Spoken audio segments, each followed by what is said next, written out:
नमस्कार दोस्तों, मेरा नाम है लविश मेहता और आज आप अंधेरा में सुनेंगे वो ट्रेन जो कभी नहीं रुकी।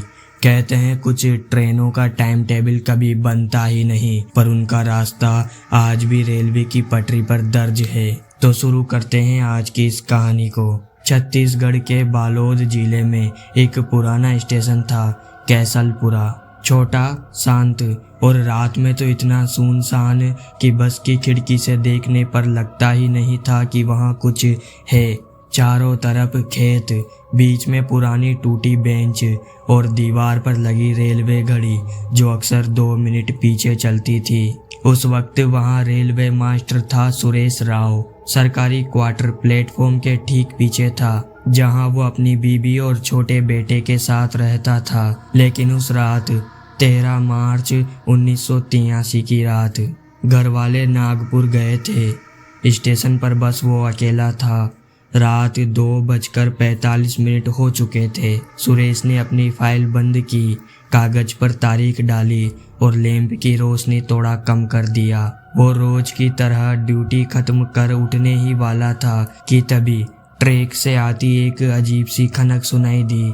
उसने खिड़की के बाहर झांका। स्टेशन की लाइट बंद थी, सिर्फ लैंप पोस्ट पर हल्का पीला बल्ब जल रहा था। कोई ट्रेन शेड्यूल में नहीं थी, फिर भी हवा में वो कंपन थी जैसे कोई इंजन दूर से आ रहा हो। सुरेश ने कंट्रोल रूम की वायरलेस उठाई। कैसलपुर स्टेशन ओवर, पर दूसरी तरफ सिर्फ स्टैटिक आवाज। वो उठा और बाहर गया। प्लेटफॉर्म बिल्कुल खाली था। फिर अचानक सिग्नल की लाल लाइट ग्रीन हो गई। किसी ने उसे छुआ तक नहीं। कोई ट्रेन लाइन पर नहीं थी और अगले ही पल प्लेटफॉर्म की सारी बत्तियां अपने आप जल उठी। सुरेश के कानों में आवाज आई कि पटरी हिल रही थी।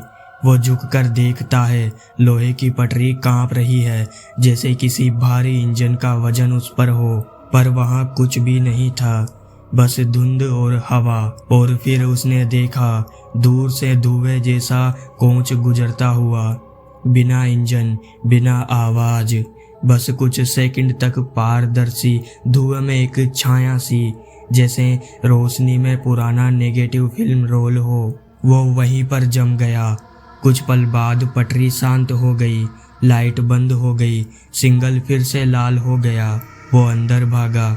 वायरलेस पर रिपोर्ट देनी चाहिए, पर आवाज ही नहीं निकल रही थी। कमरे में मिट्टी और डीजल की गंध भर गई। टेबल पर रखा पानी का गिलास हिल रहा था और घड़ी की सुई रुक गई थी 3:12 पर। सुबह उसने सब लिखा, फाइल में दर्ज किया, पर कोई विश्वास नहीं करता।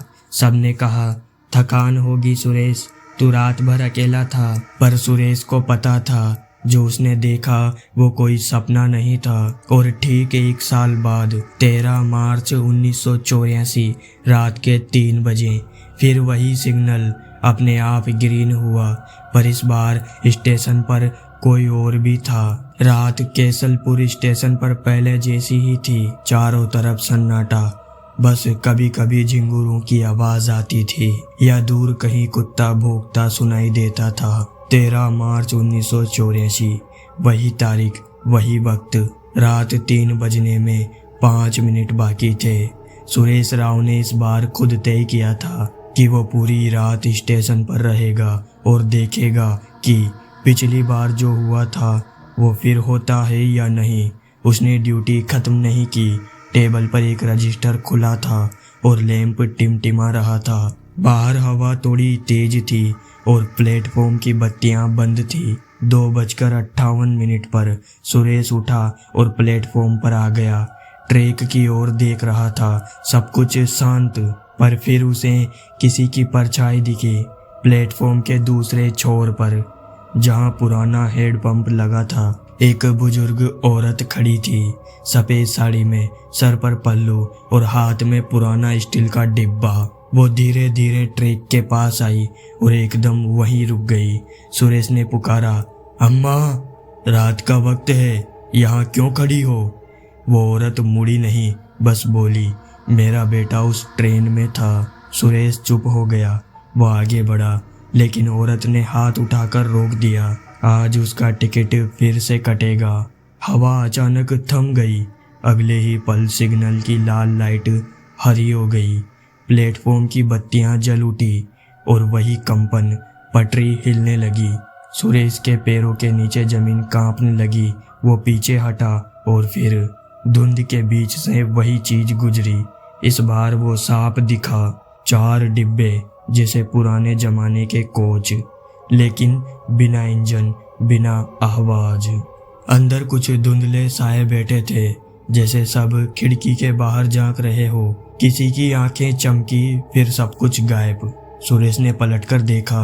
वो औरत वहां नहीं थी, बस जमीन पर उसका स्टील का डिब्बा पड़ा था, जिसमें सूखे चावल और एक पुरानी ट्रेन की टिकट रखी थी।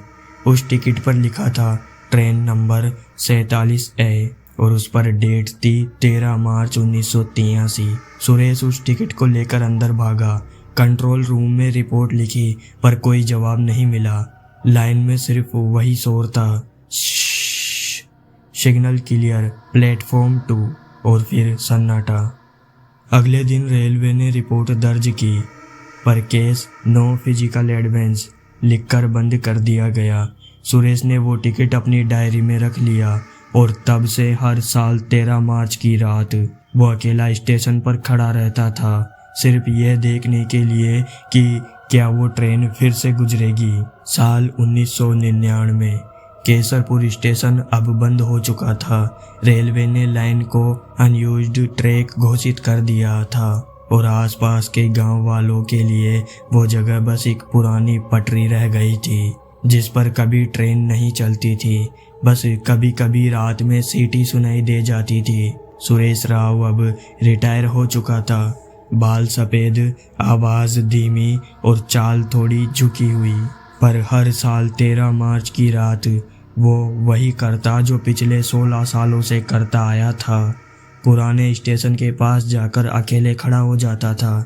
बिल्कुल 3 बजे के वक्त उसके बेटे ने कई बार रोका, पापा अब छोड़ दो वो सब, कोई ट्रेन नहीं आती वहाँ। पर वो सिर्फ मुस्कुरा देता, ट्रेन नहीं आती पर सिग्नल आज भी ग्रीन होता है। उस रात 13 मार्च 1999 आखिरी बार उसने अपनी पुरानी घड़ी ठीक की और स्टेशन की ओर निकल पड़ा। प्लेटफॉर्म तक पहुंचते पहुंचते घड़ी ने 3:07 दिखाया।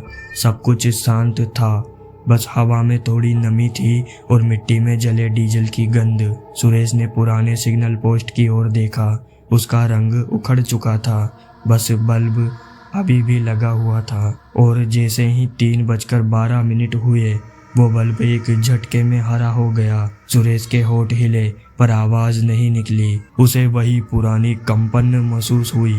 वही हवा भारी हो गई और दूर से धुंध के बीच 4 डिब्बों वाली वो ट्रेन फिर से गुजरी।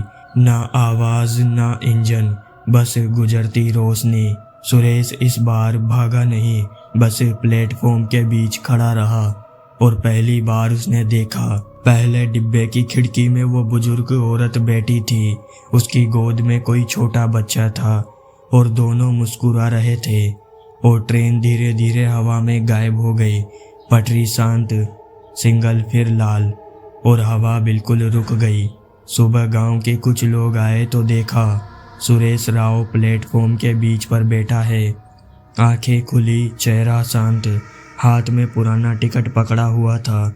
वही टिकट, ट्रेन नंबर 47 है।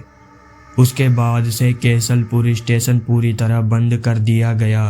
रेलवे ने फाइल को अब कूड़े जैसी फाइल बनाकर डाल दिया, पर कंट्रोल रूम में अब भी एक रिकॉर्ड है।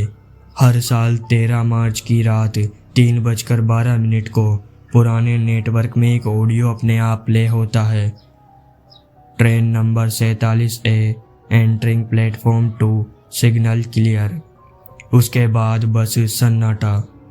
कुछ रास्ते कभी बंद नहीं होते, कुछ सिग्नल्स हमेशा ग्रीन रहते हैं, बस इंतज़ार है ट्रेन के लौटने का। तो दोस्तों, ये थी आज की अंधेरा की कहानी।